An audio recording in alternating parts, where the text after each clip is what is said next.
여러분들은 영정사진 어떻게 찍고 싶으세요? 53세부터 88세까지 제가 조사를 했는데 1,400명의 90% 이상이 내 영정사진은 웃는 사진으로 하겠다. 인생의 끝자락에서 느끼는 나름의 기쁨. 이게 뭘까요?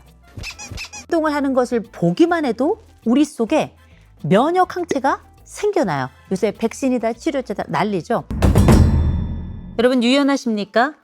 인생에서 유연하다면 하나는 몸의 유연성일 거고요. 다른 하나는 마음의 유연성일 겁니다. 이 마음의 유연성이라고 한다면 우리가 이걸 다른 말로 관대함이다, 수용력이다, 포용력이다 이렇게 이야기할 것 같은데 어떻게 된 게 나이가 먹을수록 더 쫌팽이가 되는 것 같고 고집만 더 세지는 거 아닌가. 자, 그러면 우리가 알고 있는 우리가 가지고 있는 몸의 유연성과 마음의 유연성을 증가시키기 위해서 이를 합친 말로 적응 유연성이라고 할 텐데 이 적응 유연성을 증가시키기 위해서 우리는 무엇이 필요할까요? 액티브 시니어라고 하는 이 사람들의 라이프 스타일에 대한 여러 연구들이 있는데 이 연구들을 보면 크게 5가지의 유형으로 나누어진다라고 알려져 있습니다. 가장 첫 번째, 노후 설계형이에요. 나는 앞으로 50 이후에는 어떻게, 60 이후에는 어떻게, 70대와 80대, 90대에 넘어서는 이렇게 갈 거야.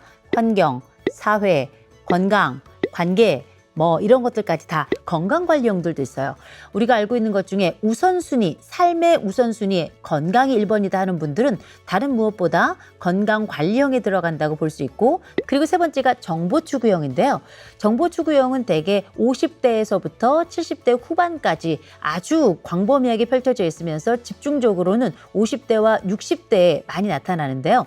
요 라이프 스타일에서 정보추구형이라고 한다면 이 안에는 새로운 기기, 곧 스마트폰을 사용하는 방법이라든지 아니면 SNS라든지 다양한 매체가 주는 여러 의미들과 사용법들에 아주 민감하게 반응하고 그걸 수집하고 이 정보추구형에는 당연히 경제정보도 들어갑니다. 주식이라든지 펀드라든지 아니면 채권이라든지 이런 다양한 정보들을 주로 많이 알고 사용하고 이걸 통해서 내 안정성을 확보하는 사람들 그런 성향이 강한 편이라면 여러분은 정보추구형입니다.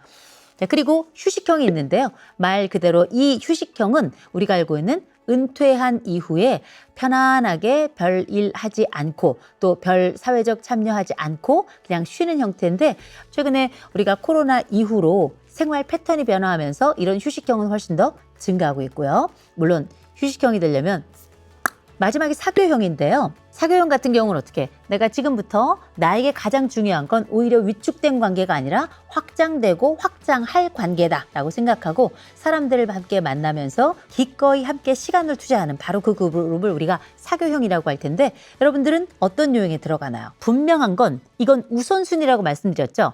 어떤 것에 우선순위를 두느냐 뿐이지 대부분의 액티브 시니어들은 노후 설계와 건강관리와 정보추구와 휴식과 사교 이런 것들을 골고루 어느 정도 패턴으로 해나가고 있더라라고 하는 건 분명합니다. 제가 또 재밌게 봤던 것 중에 하나가 바로 뭐냐면 액티브 시니어들에게 조사를 했습니다. 어떤 조사를 했는가? 그때 제가 조사를 했을 때는 53세부터 88세까지 제가 조사를 했는데 그 조사를 하는 과정에 1년 반 정도 인터뷰를 하고 거기서 자료를 수집을 해서 봤더니 1,400명의 90% 이상이 내 영정사진은 웃는 사진으로 하겠다라고 답변을 했습니다. 여러분들은 영정사진 어떻게 찍고 싶으세요? 웃으면서? 아니면 어떻게 근엄하게? 우리나라 배우 중에 손숙 배우가 계시죠. 잠시 장관도 하셨던 분인데 손숙 선생님께서 저한테 영정사진 나 이걸로 쓸 거야 라고 이제 보여주시더라고요.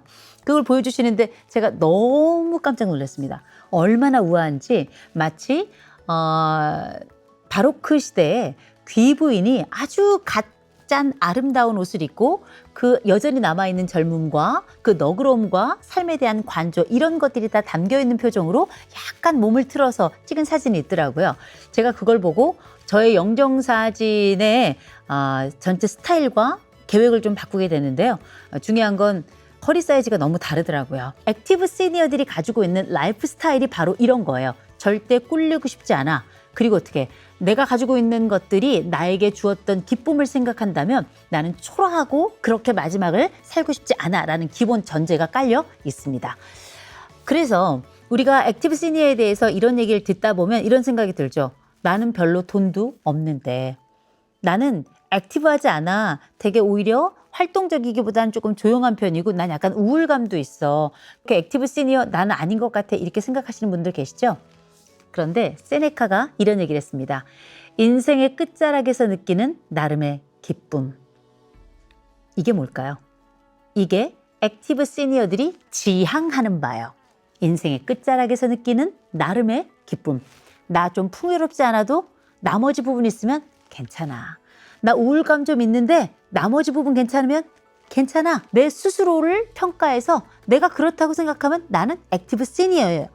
주관적 연령과 주관적 판단에 따라 여러분들의 정체는 그렇게 결정이 되는 겁니다. 기억하세요. 여러분들은 지금 풍요롭지 않아요.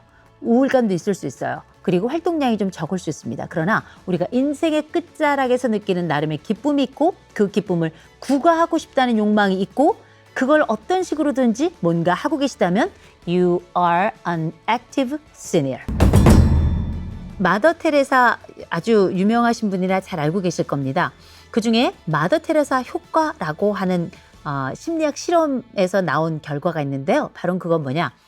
1998년도에 하버드 대학 의과대학에서 어떤 걸 했냐면 수명 연장의 비밀이라는 제목 하에 프로젝트를 진행했습니다.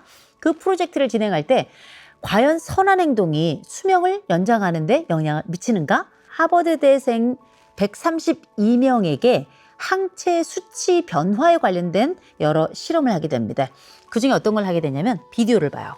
비디오를 보는데 그 하버드생 132명에게 어떤 비디오를 보여주냐면 테레사 수녀가 아주 어려운 그 빈민가에 있는 깡마른 아이에게 우유를 먹이고 있는 먹을 것을 주고 있는 그 장면을 한참 동안 바라보게 합니다. 그럴 동안에 뭘 했냐면 그 입안에 사람은 계속 침이 돌잖아요. 이 입안에 있는 침을 계속 모아가지고 요걸 계속 이렇게 뱉어내면서 버리는 것이 아니라 계속 모으도록 했습니다. 모으도록 해서 봤더니 우리가 알고 있는 면역 항체가 있는데 면역 항체 수치가 어떻게 50%가 증가했다는 겁니다. 어마어마한 거죠. 우리가 선한 행동을 하는 것을 보기만 해도 우리 속에 면역 항체가 생겨나요. 요새 백신이다 치료제다 난리죠. 어쩌면 우리에게 필요한 건 이 인류를 위한 선함과 배려가 아닌가 이런 생각이 드는데 여기서 나오는 말이 바로 뭐냐? 적응 유연성이란 말입니다. 우리가 우리 스스로를 어떻게 변화시켜 갈 것인가? 몸에 대한 유연성처럼 마음에 대한 유연성도 우리가 갖추게 되는데 이 몸과 마음의 유연성을 합쳐서 적응 유연성이라고 한다면 그 적응 유연성 안에는 내가 가지고 있는 선한 마음의 자세, 나를 사랑하고 더불어 타인까지도 사랑하려는 바로 그 자세가 우리의 적응 유연성을 보여주는 것이자 동시에 적응 유연성을 향상시키는 역할을 하고 이건 결국은 내 몸의 항체와 내 마음의 항체까지도 증가시키는 그런 결과를 내더라는 거죠. 여러분이 가지고 있는 적응 유연성을 향상시키기 위해서 사회 참여를 적극적으로 하시기를 저는 권해드립니다. 더군다나 가능하다면 좋은 영역에서 선한 일에 참여하시기를 많이 권해드려요. 저희 링크에 액티브 시니어들을 위한 사회 참여 검사지를 하나 걸어놓을 겁니다. 이 사회 참여 검사지 같은 경우는 굉장히 간단해요. 7문항밖에 되지 않습니다. 거기 보시면 내가 각각 활동에 직접 참여하는지 아닌지 이걸 어떻게 크게 7가지 항목으로 나누었습니다. 어떻게 나누었냐면 친목 중심의 모임, 또 학습 활동, 정치 활동, 종교 활동, 자원봉사, 경제 활동 이렇게 나누고요. 그리고 이제 전체적으로 모임을 하냐 안 하냐까지 해가지고 참석하면 1점, 참석하지 않으면 0점 해서 합산을 해요. 점수가 높으면 높을수록 사회 참여 빈도가 높겠죠. 놀랍게 점수가 높으면 높을수록 사회 참여가 많으면 많을수록 대부분의 사람들은 사회 참여를 통해서 얻게 되는 여러 강점들을 고백하게 되는데 그 강점들 가운데는 무엇이 있는가? 내가 활동을 하면서 더 건강해졌습니다. 활동을 하면서 더 괜찮은 사람이 된 것 같습니다. 이런 고백들이 이어지는 거거든요. 결국 우리가 알고 있는 액티브 시니어가 이 사회에서 나이 들어간다는 의미가 아니라 적응자로서 유연성을 갖기 위해서 보다 많은 사회 참여를 하는 것이 얼마나 도움이 되는지 더군다나 선한 활동에 참여하는 것은 심지어 우리의 몸과 마음까지 아름답게 만드는 아주 중요한 매개가 된다는 것. 나는 이 사회에 어떤 선함으로 참여할 것인가? 나는 나와 또 나의 이웃과 또 내가 가지고 있는 이 공동체 속에서 어떤 어른으로서의 선함을 드러낼 것인가?